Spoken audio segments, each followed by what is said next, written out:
সকলকে আজমস এএমআই ক্লাসরুমের ভিডিও ক্লাসে স্বাগতম জানাচ্ছি। আমি ইঞ্জিনিয়ার মোহাম্মদ আজম। আজকে আমি চাকরির পরীক্ষায় আসা কিছু থিওরিটিক্যাল কোশ্চেন নিয়ে আলোচনা করব। প্রথমেই কিছু ট্রু ফলস কোশ্চেন। এই কোশ্চেনগুলো এসেছিল বাংলাদেশ পাওয়ার ডেভেলপমেন্ট বোর্ডের 2016 সালের অ্যাসিস্ট্যান্ট ইঞ্জিনিয়ার সিভিলের নিয়োগ পরীক্ষায়। প্রথম কোশ্চেনটি হচ্ছে স্টিলস পয়সন্স রেশিও 1.3, এটি ফলস স্টেটমেন্ট। ট্রু হচ্ছে steel's Poisson's ratio is 0.3. B, the flow in a pipe is laminar when the Reynolds number is less than 2000, এটি একটি true statement. C, a road within a city or town is called an urban road, এটি একটি true statement. D হচ্ছে the effective stress is also called pore water pressure, এটি একটি false statement. True স্টেটমেন্টটি হচ্ছে effective stress is equal to total stress minus pore water pressure. E, good concrete should have minimum thermal expansion, এটি একটি true statement. একটি ভালো কংক্রিটের thermal expansion কম হওয়া উচিত।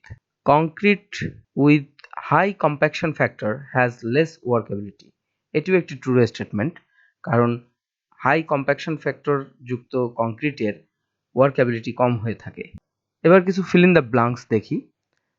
এটিও বাংলাদেশ পাওয়ার ডেভেলপমেন্ট বোর্ডের 2016 সালের কোশ্চেন এসেছিল।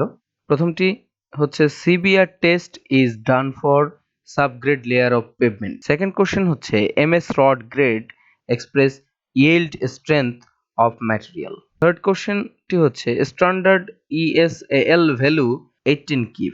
Cement grouted road is an example of semi rigid pavement. Fifth question creep is the longitudinal movement of rail. Sixth question transverse contraction joints reveal tensile strength of concrete. এবার আমরা দেখব একটি পার্থক্য। কোশ্চেনটি হচ্ছে what is the difference between the pipe flow and open channel flow. এটি Bangladesh military academy 2018 পরীক্ষা এসেছিল। Pipe flow and open channel. Pipe ফ্লোতে liquid flow within a close conduit. Pipe ফ্লোতে লিকুইড একটি আবদ্ধ নলের মধ্য দিয়ে প্রবাহিত হয়। Open channel flow liquid flow within its upper surface exposed to atmosphere. উপরিতল ফাঁকা অবস্থায় প্রবাহিত হয়, যেখানে লিকুইডের উপরিতল অ্যাটমসফিয়ারিক প্রেসারের সাথে সম্পৃক্ত থাকে। ক্যারিং ফ্লুইড আন্ডার প্রেসার, পাইপের মধ্যে তরল প্রেসারের কারণে প্রবাহিত হয়। The flow is due to the gravity, open channel ফ্লোতে গ্র্যাভিটির কারণে তরল প্রবাহিত হয়।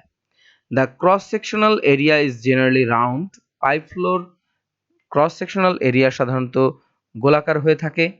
The cross-sectional area may be of any shape. Open channel floor cross-section যে কোনো শেপের হয়ে থাকে। The maximum velocity occurring at the pipe center, সর্বোচ্চ গতি সাধারণত পাইপের সেন্টারে হয়ে থাকে। The maximum velocity occur at a little distance below the water surface, এখানে ম্যাক্সিমাম ভেলোসিটি পানির উপরিতল থেকে কিছুটা নিচে বা কিছুটা ডিপে হয়ে থাকে। Velocity distribution is symmetrical about the pipe Axis, পাইপের অ্যাক্সিসের সাপেক্ষে ভেলোসিটি ডিস্ট্রিবিউশন সিমেট্রিক্যাল বা সর্বসম হয়ে থাকে। The shape of the velocity profile is dependent on the channel roughness, এখানে ভেলোসিটির প্রোফাইল সেটা চ্যানেলের বা ওপেন চ্যানেলের সারফেসের রাফনেসের উপরে নির্ভরশীল হয়ে থাকে। আজকে এ পর্যন্তই। ভিডিওটি দেখার জন্য ধন্যবাদ। পরবর্তী পর্ব দেখার আমন্ত্রণ জানিয়ে এখানেই শেষ করছি। ধন্যবাদ সবাই।